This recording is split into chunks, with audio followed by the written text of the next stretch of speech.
Deixa eu te dizer aqui uma coisa que muitos vão classificar como terrorismo, terrorista. Você tá fazendo terrorismo, não pode fazer isso. Vamos lá. Dizem que 80% do mercado das proteções veiculares tem até 2.500 itens na carteira, né? Uma por uma, na média dá 2.500 itens. A imensa maioria é assim. Mas eu vou dobrar isso. Você que tem 5.000 itens, você faz a gestão aí de uma carteira com 5.000 associados, você não vai conseguir montar a sua própria administradora, beleza? Olá, meus protetores do patrimônio através do mutualismo. Como é que vocês estão? Tudo bem? Bom, saiu a minuta do Infralegal. Muita gente já comentou sobre isso e hoje eu tô aqui para comentar os principais pontos, beleza? Primeiro ponto é o seguinte: se você estava em Marte, fora da Terra e não sabe o que está acontecendo, eu vou te explicar. O segmento da proteção veicular passou por uma regulamentação. Essa história começou em 2015, quando o deputado Lucas Virgílio apresentou o PL 3139/2015, que tinha como objetivo criminalizar a atividade. Depois, através do relatório do deputado Vinícius de Carvalho, esse PL se transformou num projeto para regulamentar a atividade. E também mudou de nome, obviamente. Ele se transformou no PLP 519/18, isso no ano de 2018. Aí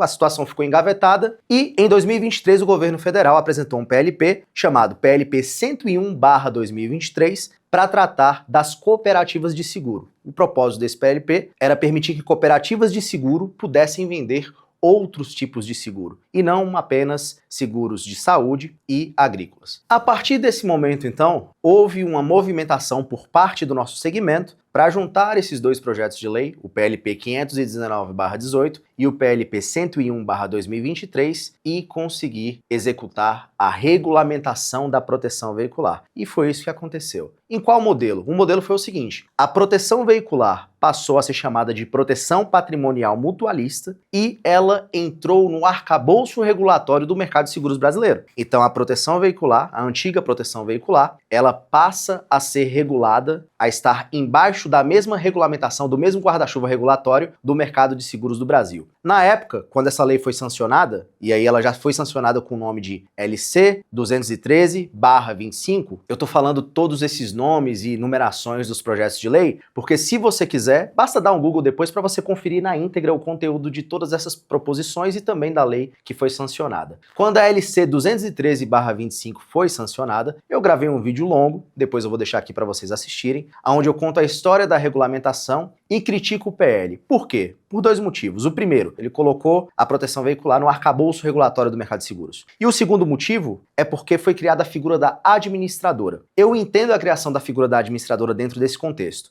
porque o Estado vai fiscalizar uma atividade. No mercado de seguros, é o Estado que autoriza a criação de uma seguradora, é ele que supervisiona e é ele que aplica sanções a essa seguradora caso ela descumpra o que está ali como funcionamento legal desse setor. O desafio era o seguinte: como conseguir regulamentar uma atividade que é operada por associações que são protegidas pela Constituição. No artigo 5º da Constituição, diz que associações privadas não podem sofrer intervenção estatal. Então, para não violar a Constituição, creio eu, né? Isso aqui sou eu e as minhas ideias aqui, tá? Foi criada a figura da administradora. O problema é que toda a gestão da operação da proteção veicular sai das associações e vai para as administradoras. Eu identifiquei isso quando comentei no vídeo sobre a Lei Complementar 213/25. Então eu critiquei esse fato de que toda a gestão saía das associações e iria para as administradoras quando a lei foi sancionada. Só que aí o que aconteceu? Diante desse cenário, todo mundo percebeu que então o ideal é que cada associação ou cada grupo de pessoas ali que faz a gestão de uma operação de proteção veicular monte a sua própria administradora. Então todos estavam aguardando o quê? O infralegal. No infralegal viriam todas as regras para a constituição da administradora. Então, com a oficialização do infralegal, todo mundo iria saber qual seria a regra do jogo para montar a sua própria administradora.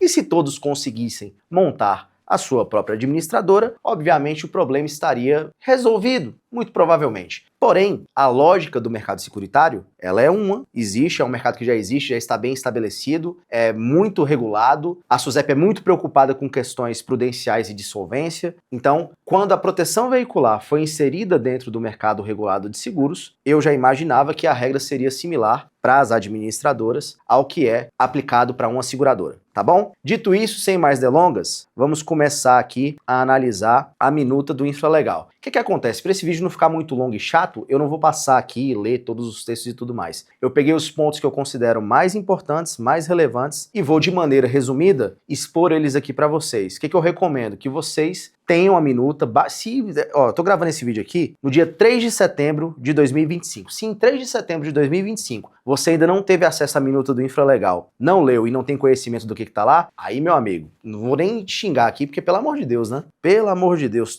minha avó falava, tome tendência. Se você, a essa altura do campeonato, não leu o infralegal, pelo amor de Deus, né? Aí não tem ninguém vai te salvar. Mas enfim, vamos lá. Capítulo 1 do infralegal. No artigo 2 fala sobre prazo de adequação. O que diz aqui? Oficializou o infralegal, são 18 meses que você vai ter para ver como vai funcionar o negócio e tentar se adequar. Na minha opinião, esse prazo é metade do que foi prometido, né? Então foi prometido 36 meses, 3 anos, não pela SUSEP, tá? A SUSEP não prometeu isso. Quem prometeu esse prazo foram as federações que estavam ali fazendo esse trabalho de interlocução junto à SUSEP. Um ponto que eu quero destacar aqui é que, quando saiu a lei, eu gravei o vídeo criticando e eu expus pessoas. Uma das pessoas que foi bastante exposta nesse meu vídeo foi o Calbi, por exemplo. E hoje o Calbi está publicamente insatisfeito com o infralegal que veio. Então, são públicas as manifestações de insatisfação do Calbi aqui, e ele e a FAM, junto com vários outros movimentos, como, por exemplo, a própria FABSU, a FEBAC e tudo mais, eles estão lá tentando ver se conseguem amenizar o impacto. Minha opinião sincera, eu acho que pouca coisa vai mudar, tá? Eu acho que pouca coisa vai mudar porque isso aqui veio dentro do que é a lógica do mercado securitário. Mas enfim, prazo, 18 meses. Aí se você quiser desistir, você quer pular do cavalo, aí vai sair, fala, pra mim deu, eu não quero mais, não quero saber, aí o prazo muda. Você não tem 18 meses para desistir, você tem 6 meses para desistir, para manifestar a sua intenção de desistência e, além disso, meu amigo, você vai passar por um processo administrativo específico da SUSEP, para que você possa fazer esse encerramento de atividades. Também não achei bom. Eu acho que o prazo de adequação tem que ser o mesmo prazo para quem quiser desistir, e eu acho que esse processo administrativo precisaria ficar bem específico, precisaria ficar bem especificado o que é, ou que, não, assim, na minha visão, tá? Não deve ninguém, pode encerrar, pronto. Não deve associado, não deve fornecedor, não tá lesando ninguém, encerra as atividades. Agora, fazer um processo administrativo aqui, será que provavelmente é para liquidar tudo? Eu não sei, realmente eu não sei. Gostaria que esse processo ficasse claro aqui para aqueles que querem desistir, né? Aí a gente tem aqui o parágrafo 3 desse artigo ainda, que diz o seguinte: administradoras que apresentarem pedido de autorização em até 60 dias terão prioridade na análise. Meu amigo, as administradoras são SAs. E SA não é brincadeira não é montar uma limitadazinha não. O negócio é, a gente fala aqui na Bahia, barril. O negócio é difícil, é burocrático, enfim, não é simples. Então, para você ter um projeto feito já com SA constituído e apresentar em 60 dias, é porque você já está bem adiantado, hein? Bem adiantado. Então achei rápido isso aqui. E diz também aqui no parágrafo 4º que a SUSEP poderá soltar em lotes, não diz que fará, mas diz que poderá soltar em lotes as administradoras, e aqueles que não apresentarem o pedido dentro desses 60 dias aí vai ficar na esteira normal, de acordo com a capacidade, enfim. Realmente, eu achei um prazo curto para apresentação, para essa prioridade, mas ok. Vamos para o parágrafo 6º aqui. Saíram as administradoras, você tem 6 meses para contratar. Aí agora aqui, deixa eu te dizer uma coisa, tá? Deixa eu te dizer aqui uma coisa que muitos vão classificar como terrorismo, terrorista. Você tá fazendo terrorismo, não pode fazer isso. Vamos lá. Dizem que 80% do mercado das proteções veiculares tem até 2.500 itens na carteira, né? Uma por uma, na média dá 2.500 itens. A imensa maioria é assim. Mas eu vou dobrar isso. Você que tem 5.000 itens, você faz a gestão aí de uma carteira com 5.000 associados, você não vai conseguir montar a sua própria administradora, beleza? Então vou repetir. Você que tem até 5.000 itens, seguindo a lógica aqui, tanto do infralegal quanto da legislação, você não vai conseguir montar a sua própria administradora, porque são muitos desafios. Você tem o desafio de capital, você tem o desafio societário, você tem o desafio da viabilidade econômica. Eu tenho dinheiro, consegui resolver o problema societário, mas é inviável economicamente porque os custos são elevados. Então, você que tem aí até 5.000 itens, não vai conseguir, vai ser muito difícil que você consiga viabilizar a sua própria administradora, tá? Bom, vamos agora para o capítulo 2. Capítulo 2 é um capítulo de definições. Eu vou pular, eu sei que vocês vão ler, vocês são muito aplicados.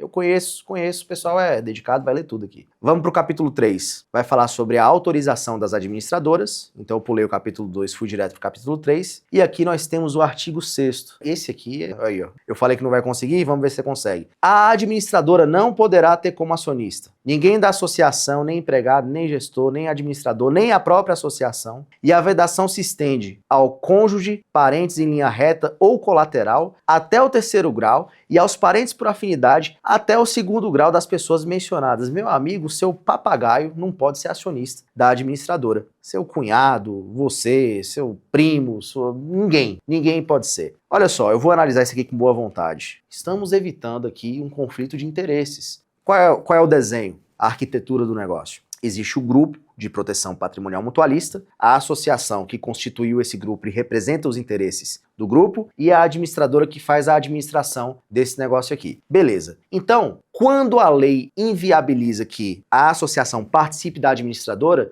em tese, ela está tentando mitigar aí um conflito de interesse, porque essas partes, enfim, né? Vocês entenderam. Só que aí vamos para o resultado prático disso. O resultado prático é o seguinte: primeiro ponto, a proteção patrimonial mutualista foi construída pelas associações para os associados. As associações e os seus gestores, empregados e todo mundo tá ali, construiu esse segmento, que hoje tem milhões e milhões de brasileiros utilizando como meio para a proteção do seu patrimônio. Eles construíram isso. Quando a regulamentação vem, a regulamentação proíbe que quem construiu o segmento faça a gestão do segmento. É simples, ela proíbe, não pode. Ponto. Por quê? Porque não pode ter conflito de interesse. Porém, contudo, todavia, vamos pensar o seguinte, que você vai lá, consegue, de alguma maneira, se desligar da associação para montar a administradora. Você conseguiu vencer esse problema societário aqui, esse desafio societário. Você montou a administradora. Você vai ter que combinar com a associação da qual você fazia a gestão que eles vão ter que contratar a sua administradora quando chegar o momento. Então, essa associação, ela não vai procurar o que é melhor para os associados. Ela não vai avaliar todas as opções de administradoras disponíveis para escolher a melhor. Ela vai contratar especificamente a administradora do diretor que saiu da associação para montar uma administradora. Se isso não é conflito de interesse, eu não sei como dar o nome, tá? Eu não sei qual nome eu daria para isso aqui. Mas enfim, essa cláusula é extremamente restritiva e ela por si só já inviabiliza muita gente. Vamos para o capítulo 4. Vamos lá. Capítulo 4 vai dizer funções da diretoria da administradora. Esse aqui é mais um capítulo que serve para eu dizer para você por que você não vai conseguir montar uma, tá bom? Quais são as funções da diretoria? Precisa estar lá. Tem que ter atuário, contador, ouvidor, diretor responsável técnico, diretor responsável pela contabilidade, diretor responsável pelas relações com a SUSEP, diretor responsável pelos controles internos e diretor responsável administrativo financeiro. Isso aqui é o seguinte, isso aqui não é contratar um contador, isso aqui é contratar um contador que vai assinar pela entidade, que vai responder pela entidade no escopo da sua área de atuação. É tipo um engenheiro que fez o prédio e assina lá, se der um problema no prédio lá, que o alicerce não foi legal, rachar o prédio e o prédio cair, esse engenheiro aqui arca com consequências. Então aqui é a mesma coisa. Não é meramente contratar uma pessoa, é contratar uma pessoa capacitada que vai ocupar um cargo de diretoria na entidade, na administradora, e essa pessoa responderá pelo que fizer, ok? Então o buraco é mais embaixo, não é só contratar um contador, um atuário não, o buraco é mais embaixo. Mas beleza. Aí os cargos podem ser acumulados, você consegue diluir, agrupar isso aqui, ficar com 4 ou 5 diretores no máximo, mas fazendo a conta de padaria aqui, eu coloquei cada diretor a 20 mil, para pagar o salário do cara 20 mil reais. De acordo com o nosso glorioso chat GPT, se você contrata alguém para pagar 20 mil, o custo é 30. 31 e uns quebrados, mas eu vou arredondar para 30. 5 vezes 30, 150. Se for 4, 120 mil. Só de folha salarial de diretoria, a gente está falando em 120 mil, 150 mil reais. Por baixo.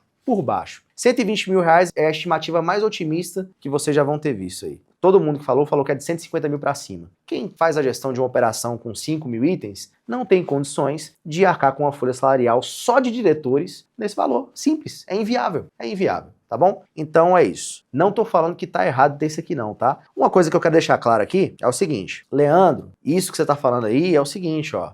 Poxa, a SUSEP é malvada, a SUSEP ferrou todo mundo de propósito.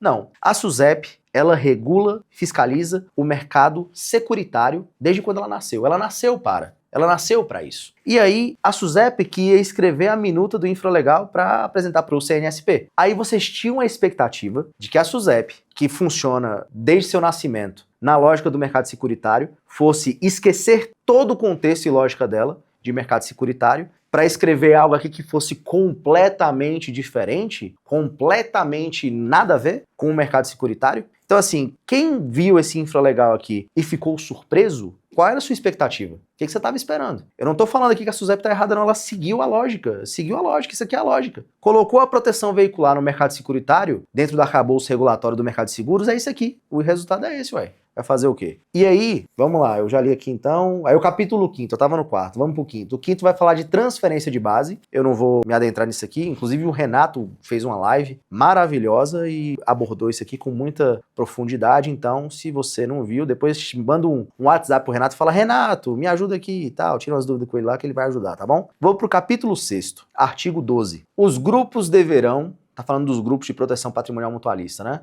Os grupos deverão ter, no mínimo, 1.000 participantes ativos. Ponto. Você que tem menos de 1.000 itens, meu amigo, você não deveria nem existir, beleza? Ponto. Exceções poderão ocorrer desde que o atuário técnico responsável comprove a viabilidade técnica e a sustentabilidade, considerando a maior volatilidade esperada no rateio mensal e desde que os associados sejam avisados que o rateio desse grupo aí vai ser alto. Vamos lá. Associação com menos de 1.000 itens pode? Não deveria existir. Mas pode abrir uma exceção. Desde que o atuário técnico que assina e responde, é tipo o engenheiro do prédio que eu dei o exemplo ali atrás. O cara fala assim, ó, não, isso aqui faz porque a gente faz uma conta e tal, blá, blá, blá. O cara faz lá um negócio, uma metodologia lá, faz um estudo técnico, comprova que é viável, assina e assume o BO. E os associados vão ter que receber um comunicado dizendo assim, seu João, o senhor que protegeu o carro aqui, fique ciente que a qualquer momento pode dar ruim. Por quê? Porque essa associação aí, esse grupo que o senhor tá, tem menos de 1.000 participantes. E por causa disso, a mensalidade provavelmente vai vir muito cara. O senhor deseja continuar? Se seu João continuar, primeira coisa, você dá uma medalha para seu João, porque seu João é cabra macho, o bicho é retado. Mas enfim, você tem que fazer esse comunicado. São as condições para poder existir um grupo com menos de 1.000 pessoas, 1.000 participantes. Na parte de reparação de veículos aqui não tem muita novidade, você pode usar peça nova, original ou não, nacional ou importada. Ótimo, beleza.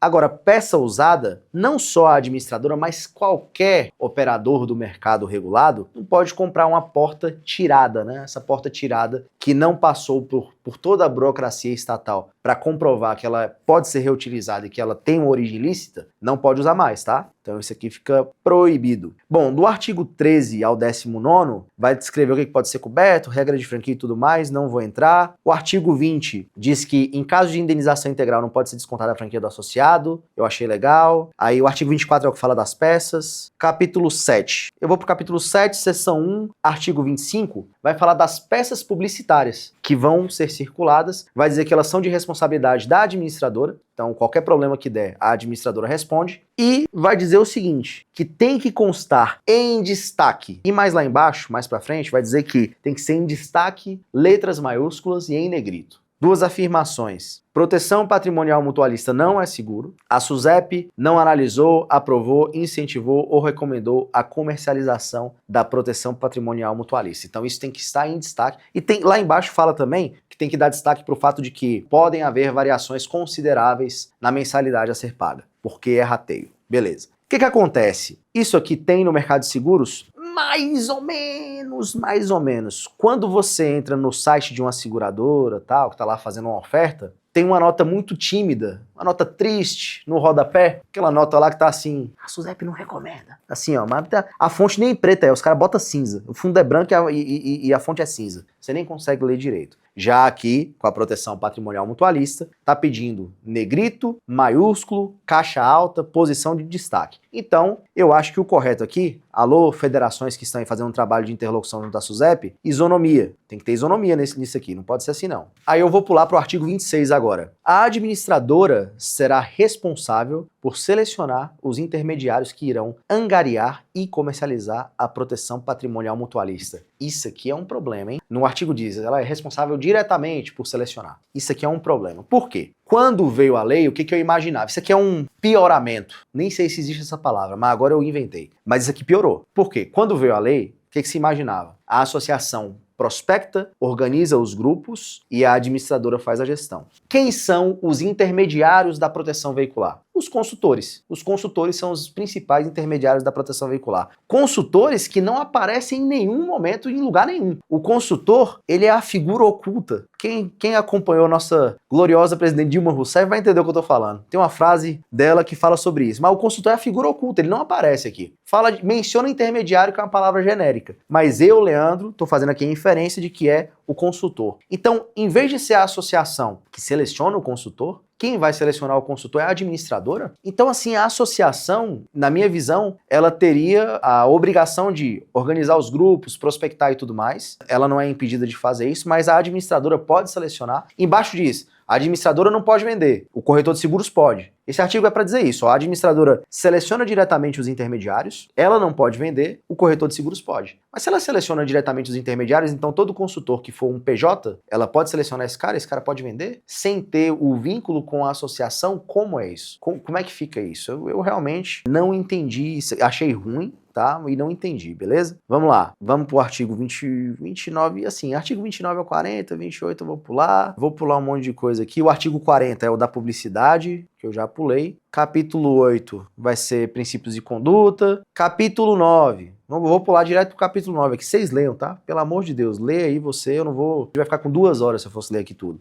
Capítulo 9, artigo 56. A associação poderá desempenhar atividades de apoio operacional à administradora no interesse exclusivo do grupo de proteção patrimonial mutualista, nos termos da lei e conforme definido no contrato de prestação de serviços. As atividades previstas no artigo restringem-se, além da formação do grupo, promoção, oferta, distribuição ou intermediação da proteção patrimonial mutualista, as seguintes coisas. Restringem-se, é restrito, é só isso aqui, beleza? Aconselhamento sobre os contratos de participação, recepção e tratamento, coleta e fornecimento da administradora, orientação e suporte aos participantes, apoio logístico e o 6º, aviso de eventos. Avisar. Aí a remuneração, ela vai ser pactuada com a administradora, então a administradora vai remunerar a associação se ficar claro que a associação vai fazer isso aqui. E é isso. As atividades restringem-se a isso aqui. Ponto interessante, tá? Anotem. Compara isso aqui com a resolução número 431 do CNSP, que é a resolução que trata do representante de seguros. E vejam vocês como o representante de seguros, na resolução 431, ele pode fazer muito mais coisas do que a associação no infralegal da proteção patrimonial mutualista. Vejam vocês que ser representante de seguros é bem melhor do que ser uma associação de proteção patrimonial mutualista. O artigo 57 eu vou pular. Artigo 58, esse aqui é interessante. A associação poderá figurar como estipulante na celebração de seguros, observada a regulamentação específica, e a contratação tem que ser realizada de maneira apartada da proteção patrimonial mutualista. O que é interessante nesse artigo aqui? A associação sempre pode estipular apólice de seguro, não é uma novidade. Aqui é só um reforço disso.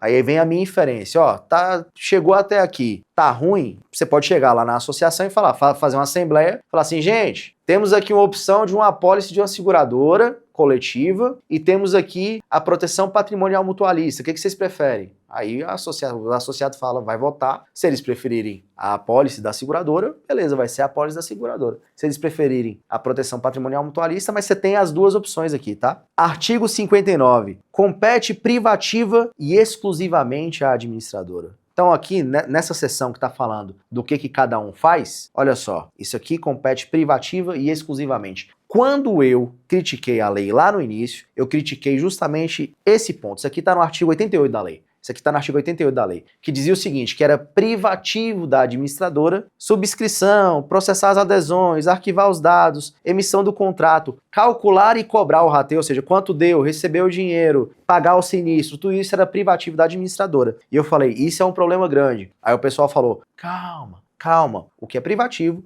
pode ser delegado. Então, isso compete à administradora, mas ela pode delegar para a associação. Aí veio o infralegal aqui, deu uma raquetada falando é privativo e exclusivo. Então ele basicamente repete lá os itens do artigo 88 da lei que fala sobre a administração da proteção patrimonial mutualista e insere outros itens aqui, como por exemplo, pode contratar resseguro e tal. Então assim, olha aí, eu avisei. fica aqui registrado o meu lembrete de que lá atrás eu previ isso, tá bom? Vamos pro capítulo 10, vamos aqui pro artigo 63. Eles vão falar dos nomes das provisões técnicas. E aqui, vejam vocês, é mais uma prova cabal de que o infralegal, ele é um infralegal com a lógica do mercado securitário, com outros nomes. Por exemplo, PEL, tem essa provisão aqui, que é provisão de eventos a liquidar. No mercado securitário chama de PSL, provisão de sinistros a liquidar. Nós temos aqui a PEONA, provisão de eventos ocorridos e não avisados. Aí no mercado securitário eles usam o termo em inglês, mas é IBNR, que é uma sigla em inglês que vai dizer que é provisão de sinistros ocorridos e não avisados. Então eu vou pular essa parte para não ficar longa e eu vou direto aqui para o nosso capital base. Vamos para o capital base, nem vou falar de capital de risco, eu vou falar direto do capital base. Porque, olha só, você tem um negócio que chama CMR, que é capital mínimo requerido, entendeu? É o capital, é La Plata que precisa ter para você avançar em qualquer projeto aqui no mercado securitário. Nesse capital, você vai ter o capital base, e o capital base é assim, ó, é a faixa fixa e a faixa variável. Tem uma tabelinha que vocês já devem ter visto. Se você estava em Marte e não viu essa tabela ainda, procure saber. O pessoal fala assim, procure saber. Então procura saber lá, beleza? Tem uma tabela com a faixa fixa que é assim, ó.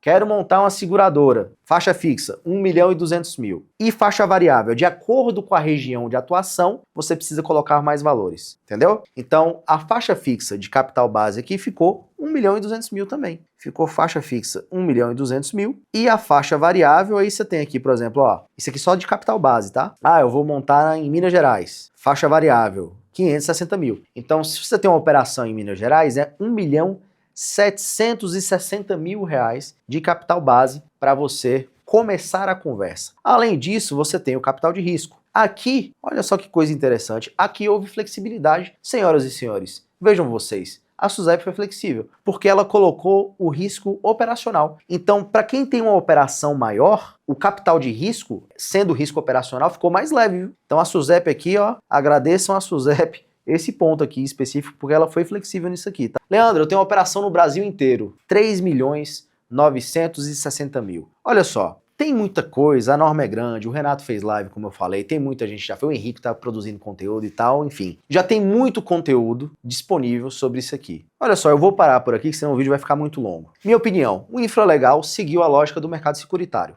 com alguns pontos que são piores, como por exemplo, aquele conflito de interesse lá que o cachorro de sua sogra não pode ser acionista da administradora, letras garrafais, negrito e tal, posição de destaque, fazendo um marketing ao contrário, né? Então isso é ruim. Tem alguns outros pontos aqui de atenção, com uma flexibilidade nessa parte do capital. Só que assim, essa flexibilidade na parte do capital, por mais que tenha sido flexível, não dá para a maioria. Só o capital base aqui, ó, a maioria não consegue. Ponto. Não consegue. É um fato, tá? É um fato, eu conheço profundamente o mercado, conheço várias operações e eu sei que não consegue. Então o que você tem que fazer? Leandro, isso aí é só uma proposta. Já isso é oficial? Isso aqui é a minuta que vai ser assim mesmo? Não. Isso aqui foi disponibilizado para consulta pública, tá todo mundo fazendo sugestão e agora a gente vai ver o que a SUSEP vai acatar e o que ela não vai acatar das sugestões. Porém, não alimente a falsa expectativa de que essa minuta vai ser desmoronar, que vai nascer uma nova, tão flexível, mas tão flexível, que você que tem uma operação com 4 ou 5 mil itens vai conseguir montar sua própria administradora e tocar a vida. E assim, eu acho que seria da mesma maneira que todo mundo que estava com a expectativa no infralegal e que quando ele veio ficou, meu Deus, que absurdo! Não é absurdo, vocês esperavam o quê, pelo amor de Deus? O mercado de seguros funciona assim, é isso, é assim que é. Tiveram alguns exageros, como eu pontuei aqui, mas não é absurdo. Então, você que tem essa operação aí, com 5, 6 mil itens, já olha para tudo que tem, todas as opções do cardápio. Quais são as opções do cardápio? Montar administradora, difícil, hein? Montar seguradora, difícil, para isso também é difícil. Montar microseguradora, talvez. Virar corretor, virar representante, fazer algum arranjo com alguma seguradora, entendeu? Então assim, primeiro você precisa entender o que você quer. Leandro, eu quero manter a minha autonomia, só que eu não consigo montar uma operação própria. Beleza, para isso tem caminhos. Leandro, cansei, eu só quero vender, não quero saber, eu ganho uma comissão e tá tudo certo. Beleza? Para isso existem caminhos. Você precisa saber o que você quer. Quer preservar a sua autonomia e não tem condições de montar uma operação própria? Existem caminhos. Cansou? Só quer vender? Existem caminhos. O que importa é você saber o que você quer. O cardápio já está posto. Ah, mas aqui ainda não é definitivo. Beleza, mas assim, já dá para saber, né? Já deu para sentir, né? Então o cardápio já está posto, agora avalie e tome a melhor decisão, tá bom? Estou disponível para conversar. Um abraço, fiquem com Deus e até a próxima.